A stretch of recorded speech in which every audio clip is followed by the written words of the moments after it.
A decorated black police captain walked into a crowded shopping mall on her rare day off, looking forward to nothing more than a calm afternoon away from paperwork, sirens, and stress, hoping to enjoy the simple pleasure of buying a gift and blending into the flow of ordinary life. But the peace lasted only moments because experience had trained her instincts well, and almost immediately she felt eyes on her. The subtle pressure of being observed, judged, measured, and when she glanced at a store window's reflection, she saw 2 mall security guards trailing several steps behind, pretending to browse while whispering into their radios, their gazes fixed on her handbag and her skin color, quietly labeling her as suspicious without a single action to justify it. And she felt that familiar tightness in her chest that came every time she realized she had once again been selected as a target simply for existing in the wrong body in the wrong space. She continued walking with dignity, refusing to let them steal her composure, and stepped into a small boutique filled with sparkling displays and soft music, thinking a change of environment might shake them off. But instead, the store manager appeared almost instantly, hovering far too close, watching every movement of her hands, glancing constantly at her purse, smiling without warmth as though waiting for a mistake, turning what should have been a relaxing shopping moment into an uncomfortable performance where she was being silently accused without words. The captain moved slowly through the jewelry case, taking her time, studying the delicate pieces, imagining who might enjoy them. When she finally pointed to a bracelet she liked, and just as she began to speak, the manager's tone hardened and her posture stiffened, and in a voice loud enough for others to hear, she announced that something was missing, and that she had seen the woman place it into her bag. The accusation cutting through the store like a knife, causing nearby shoppers to freeze and stare, and, before the captain could fully respond, the manager demanded she open her purse and empty its contents on the counter. The captain felt heat rise in her face, not from guilt, but from humiliation and anger, and she calmly stated that she had taken nothing and suggested reviewing the security footage to clear up the misunderstanding. But the manager dismissed the idea instantly, her eyes sharp with certainty, already convinced of the story she wanted to be true. And at that exact moment, the 2 security guards rushed inside, surrounding the captain as if she were dangerous, blocking the exit, their voices firm and authoritative as they ordered her to cooperate, transforming a false accusation into a public spectacle.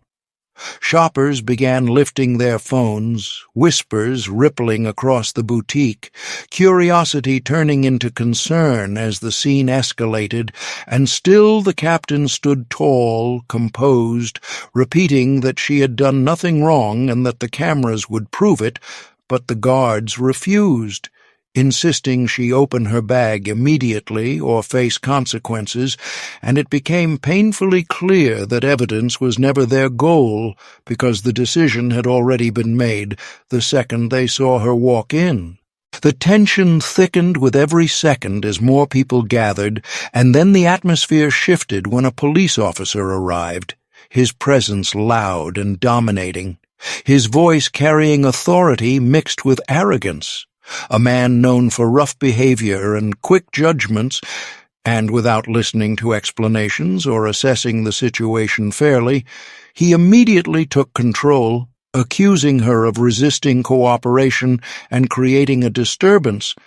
and before she could even finish speaking, he grabbed her forcefully, slamming her into a display case, the glass rattling as shocked gasps filled the store, and in one swift motion he twisted her arms behind her back and snapped handcuffs onto her wrists, ignoring her calm protests and the stunned crowd watching in disbelief.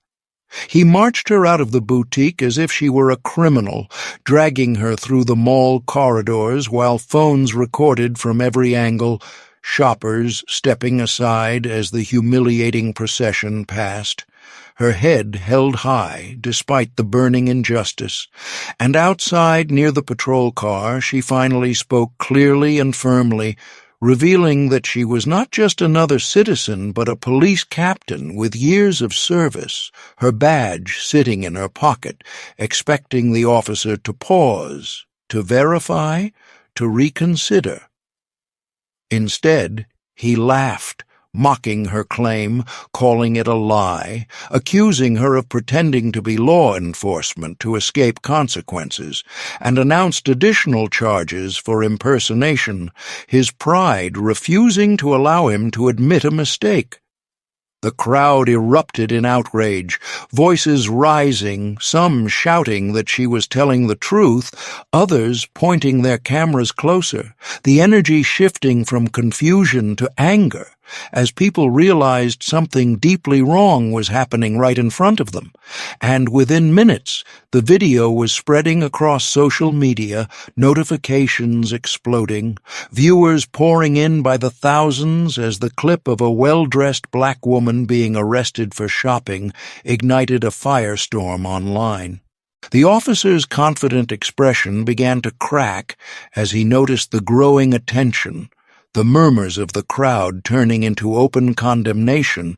but by then it was far too late, because the narrative was no longer in his control, and what he thought would be a routine display of power had become the beginning of a public reckoning, one that would expose far more than a single false arrest, all because he had chosen the wrong woman to target that day. After the humiliating arrest, the officer wasted no time shaping his version of events, filing reports that painted the captain as hostile, unstable, and violent, carefully choosing language that would justify the force he used and shift blame onto her before she could defend herself. And by the next morning, Internal Affairs had already opened an investigation, her badge was taken, her duties suspended, and whispers filled the department halls as if her 20 years of service meant nothing compared to a few typed accusations, while local news outlets ran headlines questioning her credibility, subtly suggesting she had overreacted or imagined discrimination, turning a clear injustice into a debate about her character. A longtime friend who worked as a defense attorney soon revealed something far more disturbing, showing her files of dozens of black residents arrested around the same mall over the past year, all charged with vague offenses like resisting arrest or disorderly conduct, all pressured into quick plea deals, and all sent into a private probation system that drained their savings through endless fees, creating a cycle that punished poverty while generating steady profit for a shadowy company tied directly to the mall's ownership. As they followed the paper trail, the truth emerged like rot beneath polished floors, revealing that mall security, corrupt officers, city officials, and the probation company were part of a coordinated pipeline designed to target specific communities, manufacture arrests, and turn human lives into revenue streams. And just as the captain began collecting solid proof, the intimidation started. Anonymous threats appeared on her phone, her car was vandalized with warnings, strangers followed her home, and the journalist who had been helping investigate was brutally attacked by someone wearing a police badge, making it clear the corruption ran deep inside the department itself. Evidence mysteriously vanished from the captain's home during a break-in, confirming someone with inside knowledge was working to protect the operation, and soon after she was officially suspended, publicly framed as a disgruntled officer chasing imaginary conspiracies, while online trolls flooded her with hate messages and death threats meant to break her resolve. But instead of silencing her, the pressure sparked outrage in the community as videos of her arrest continued spreading. Victims began sharing their own stories, and protests formed outside the very mall where it all began, turning one racist incident into a growing movement demanding accountability.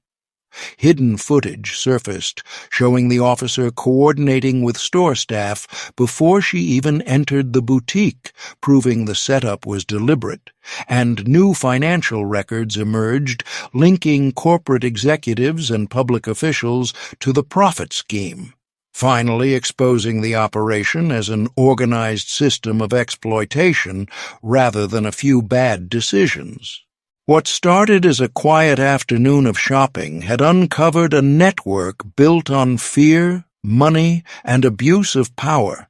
And despite threats, attacks, and attempts to destroy her reputation, the captain realized the truth was now too big to bury. Because the public was watching, the evidence was multiplying, and the people who once felt powerless were finally standing together, ready to tear down a corrupt system that had thrived in the shadows for far too long.